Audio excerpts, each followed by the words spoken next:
এটি একটি অবিশ্বাস্য গল্প যা দক্ষিণ কোরিয়ার একটি বিশ্ববিদ্যালয় ক্যাম্পাসকে নাড়িয়ে দিয়েছিল, যেখানে একটি সাধারণ ক্লাসরুম বিতর্ক পরিণত হয়েছিল এক অবিস্মরণীয় ঘটনার।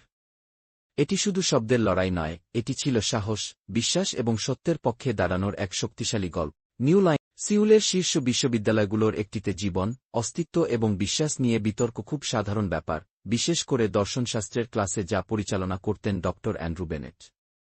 তিনি একজন 50 বছর বয়সী অধ্যাপক, যিনি তার তীক্ষ্ণ বুদ্ধিমত্তা এবং ধর্ম সম্পর্কে কঠোর সমালোচনার জন্য পরিচিত ছিলেন। কয়েক দশক ধরে তিনি আল্লাহর অস্তিত্ব নিয়ে বিতর্কে অপরাজিত ছিলেন। নিউ লাইন অনেক ছাত্র তার বুদ্ধিমত্তার প্রশংসা করত, কিন্তু কিছু শিক্ষার্থী তার বিশ্বাস নিয়ে কঠোর মন্তব্যকে স্বাচ্ছন্দ্যের সাথে নিতে পারত না। তার ক্লাসে বিতর্কের মাধ্যমেই তিনি পড়ানোর স্বভাব গড়ে তুলেছিলেন। তার মতে ধর্ম ছিল কেবল মানুষের তৈরি একটি ধারণা, যা অনিশ্চিত জীবনে সান্ত্বনার জন্য ব্যবহৃত হয়। এই ক্লাসেই বসেছিল 18 বছর বয়সী এক ছাত্রী, আয়শা। শান্ত স্বভাবের হওয়ায় ক্লাসে কেউ খুব একটা তাকে লক্ষ্য করত না, কিন্তু তার ভেতরে ছিল এক গভীর বিশ্বাস, যা সাধারণ দৃষ্টিতে ধরা পড়ত না। মাত্র 16 বছর বয়সে ইসলাম গ্রহণ করার পর সে কুরআন ও ইসলামী দর্শন নিয়ে গভীর অধ্যয়ন শুরু করেছিল। তবে ক্লাসের পরিবেশ বুঝে সে সচরাচর তার বিশ্বাস নিয়ে প্রকাশ্যে কিছু বলত না। কিন্তু সেদিন ক্লাসরুমের আবহ ছিল ভিন্ন। সবাই বুঝতে পারছিল ড অ্যান্ড্রু বেনেট আজ আবার একটি বিতর্ক শুরু করতে চলেছেন, যা বিশ্বাস ও যুক্তির সীমাকে চ্যালেঞ্জ করবে। তিনি ক্লাসের সামনে দাঁড়িয়ে একদৃষ্টিতে শিক্ষার্থীদের দিকে তাকিয়ে প্রশ্ন করলেন, নিউ লাইন, যদি আল্লাহ সত্যিই থাকেন, তবে পৃথিবীতে এত দুঃখ কষ্ট, অন্যায় অবিচার কেন? যদি তিনি সর্বশক্তিমান হন, তবে কেন তিনি এগুলো থামান না? যদি তিনি সর্বজ্ঞ হন, তবে কেন এত ধর্মীয় মানুষ অজ্ঞতায় বাস করে? পুরো ক্লাস এক মুহূর্তের জন্য স্তব্ধ হয়ে গেল। শিক্ষার্থীরা চিন্তিত দৃষ্টিতে একে অপরের দিকে তাকাতে লাগল। সবাই জানত যেই উত্তর দিতে যাবে তাকে কঠিন যুক্তির মুখোমুখি হতে হবে। কিন্তু হঠাৎ সবাইকে অবাক করে দিয়ে আয়শা তার হাত তুলে দিল। ক্লাসের সবাই বিস্ময়ের সাথে তার দিকে তাকাল। সাধারণত চুপচাপ থাকা মেয়েটি স্বেচ্ছায় কথা বলতে যাচ্ছে, এমনকি ড অ্যান্ড্রু বেনেটও বিস্মিত হলেন। তার ভ্রু সামান্য উঁচু হল। বলুন আয়শা, তিনি হালকা হাসি দিয়ে বললেন, আমি আপনার উত্তর শুনতে আগ্রহী। একটি গভীর প্রশ্নের মাধ্যমে উত্তর। আয়শা গভীর শ্বাস নিল। সে জানত এটি শুধু একটি প্রশ্নের উত্তর দেওয়া নয়, এটি ছিল তার বিশ্বাসের পক্ষে দাঁড়ানোর মুহূর্ত। তার কণ্ঠস্বর ছিল শান্ত কিন্তু দৃঢ়। স্যার, আপনার প্রশ্নের উত্তর দেওয়ার আগে আমি আপনাকে একটি প্রশ্ন করতে পারি? ক্লাসের সবাই আগ্রহ নিয়ে তাকাল। ড বেনেট একটু মুচকি হাসলেন। অবশ্যই, বলুন। আয়শা বলল, আপনি কি বিশ্বাস করেন যে মানুষের যুক্তিবোধ আছে এবং তারা স্বাধীনভাবে সিদ্ধান্ত নিতে পারে? ড বেনেট একটু হাসলেন। নিশ্চয়ই, মানব দর্শনের মূল ভিত্তিই হল যুক্তিবোধ এবং স্বাধীন ইচ্ছা। আয়শা মাথা নাড়ল। তাহলে যদি কেউ অপরাধ করে, আমরা কি বিচার ব্যবস্থাকে দোষারোপ করব, নাকি সেই ব্যক্তিকে? নিউ লাইন ড বেনেট বিন্দুমাত্র দেরি না করে বললেন, অবশ্যই আমরা সেই ব্যক্তিকেই দোষ দেব, কারণ আইন শুধু দিক নির্দেশনা দেয়, কিন্তু সিদ্ধান্ত নেওয়া মানুষের উপর নির্ভর করে। আয়শা মৃদু হাসল। তাহলে যখন পৃথিবীতে অন্যায় ও দুঃখ কষ্ট হয়, তখন আমরা কেন আল্লাহকে দোষারোপ করি, বরং তাদের দোষ দিই না যারা ভুল সিদ্ধান্ত নেয়? পুরো ক্লাস নিস্তব্ধ হয়ে গেল। ড বেনেট একটু থমকে গেলেন। তার মুখের আত্মবিশ্বাসী হাসিটা ম্লান হল। এই সাধারণ অথচ গভীর প্রশ্নটি তাকে কিছু সময়ের জন্য স্তব্ধ করে দিল। তবে তিনি সহজে হার মানার মানুষ নন। কিছুক্ষণ চুপ থেকে তিনি বললেন, আচ্ছা, যদি আল্লাহ সত্যিই এত শক্তিশালী হন, তবে কেন তিনি এমন একটি ব্যবস্থা তৈরি করলেন যেখানে মানুষ ভুল সিদ্ধান্ত নিতে পারে? আয়শা শান্ত গলায় বলল, স্যার, আপনি নিজেই বললেন যে মানুষ যুক্তিবোধ ও স্বাধীন ইচ্ছা নিয়ে জন্মায়। যদি সবাই বাধ্য হয়ে ভালো কাজ করত, তাহলে কি সেটিকে সত্যিকারের ভালো বলা যেত? যদি দুনিয়ায় কোনো দুঃখ না থাকত, তাহলে কি আমরা কখনো সুখের প্রকৃত মূল্য বুঝতাম? ক্লাসের কয়েকজন শিক্ষার্থী মাথা নেড়ে সম্মতি জানাল। কেউ কেউ নোট লিখতে শুরু করল। তবে ড বেনেট আরও একটি কঠিন প্রশ্ন ছুড়ে দিলেন, তাহলে প্রাকৃতিক দুর্যোগের কি হবে? ভূমিকম্প, বন্যা, মহামারী, এগুলো তো মানুষের ভুল নয়। আল্লাহ কেন এসব ঘটতে দেন? আয়শা হালকা হাসল। স্যার, আপনি কি কখনো ডাক্তারকে তিতা ওষুধ দিতে দেখেছেন? নিউ লাইন ড বেনেট ভ্রুকুচকে বললেন, অবশ্যই, কারণ সেটি রোগ সারাতে সাহায্য করে। আয়শা মৃদু হেসে বলল, ঠিক তাই। তিতা ওষুধ যেমন শরীরের জন্য ভালো, তেমনি দুঃখকষ্ট আমাদের জন্য একটি শিক্ষা। অনেক সময় কঠিন পরিস্থিতি আমাদের ধৈর্য, সহমর্মিতা ও শক্তি গড়ে তুলতে সাহায্য করে। নিউ লাইন ক্লাস আরও গভীর চিন্তায় ডুবে গেল। ড বেনেট একটি শেষ প্রশ্ন করলেন, তাহলে যদি আল্লাহ সত্যিই থাকেন, তবে তিনি নিজেকে সরাসরি দেখান না কেন? আয়শা মৃদু হাসল। স্যার, আপনি কি কখনো প্রেমে পড়েছেন? ডক্টর বেনেট কিছুটা বিস্মিত হলেন। এর সঙ্গে কি সম্পর্ক? আয়শা বলল, প্রেম কি কেবল তখনই অনুভূত হয় যখন আপনি কাউকে দেখেন, নাকি আপনি অনুভব করতে পারেন এমনকি দূরে থাকলে? ডক্টর বেনেট কোনো উত্তর দিতে পারলেন না। আয়শা শান্তভাবে বলল, আল্লাহকে অনুভব করতে গেলে শুধু যুক্তি নয়, হৃদয়কেও ব্যবহার করতে হয়। ডক্টর বেনেট জানালার দিকে তাকালেন। বাইরে বৃষ্টি থেমে গেছে। সূর্যের আলো ধীরে ধীরে ছড়িয়ে পড়ছে। যেন কোনো এক অজানা সত্য তার হৃদয়ে প্রবেশ করছে। ডক্টর বেনেট একটি শেষ প্রশ্ন করলেন, তাহলে যদি আল্লাহ সত্যিই থাকেন, তবে তিনি নিজেকে সরাসরি দেখান না কেন? আয়শা মৃদু হাসল। স্যার, আপনি কি আপনার মাকে ভালোবাসেন? প্রশ্নটি ডাক্তার হানকে অবাক করল। তিনি ভ্রু কুঁচকে বললেন, তুমি কি বলতে চাই? আয়শা হালকা হাসল।